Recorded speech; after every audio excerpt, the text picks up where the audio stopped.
tema kavatsused teie suhtes.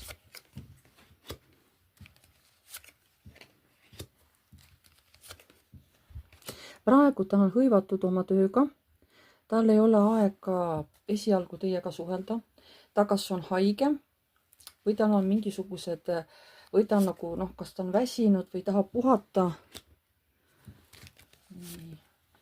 Tema kavatsused teie suhtes.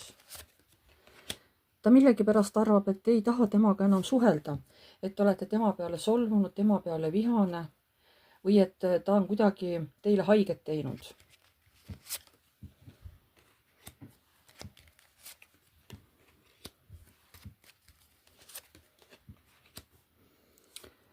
Praegu tõesti see mees on rohkem nagu pannud oma tähelepanu maailma, ta kas on kuskil internetis või kuskil mujal nagu töötab inimestega.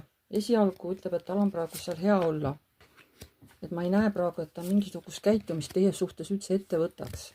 Ja minevikus ta räägib, et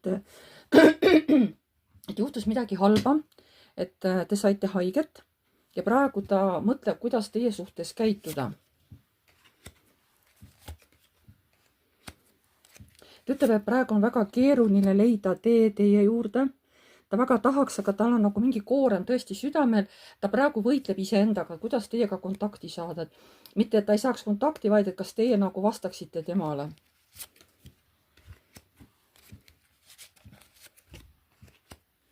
Ta tunneb ennast nagu poisike, tõesti ta on niisugune, kord ta mõtleb nii, siis ta mõtleb naa, ta ei suuda otsustada. Samas teie tekitate talle hea tunde, ta ei taha teist loobuda.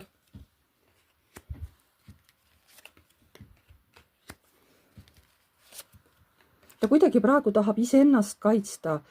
Võib-olla ta isegi natuke õigustab oma käitumist, mis teie suhtes oli tookord.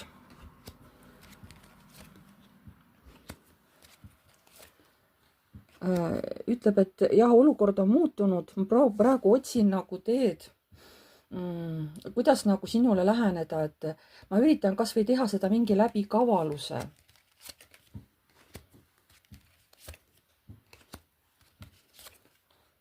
Aga lõpuks ta ikkagi võtab teiega ühendust või saate kokku, tema unistused täituvad seoses sellega, et teiega kohtuda. Nii et tegelikult ärge muretsege, teie kohtumine toimub varsti ja te mõlemad olete selle kohtumise üle väga õnnelikud.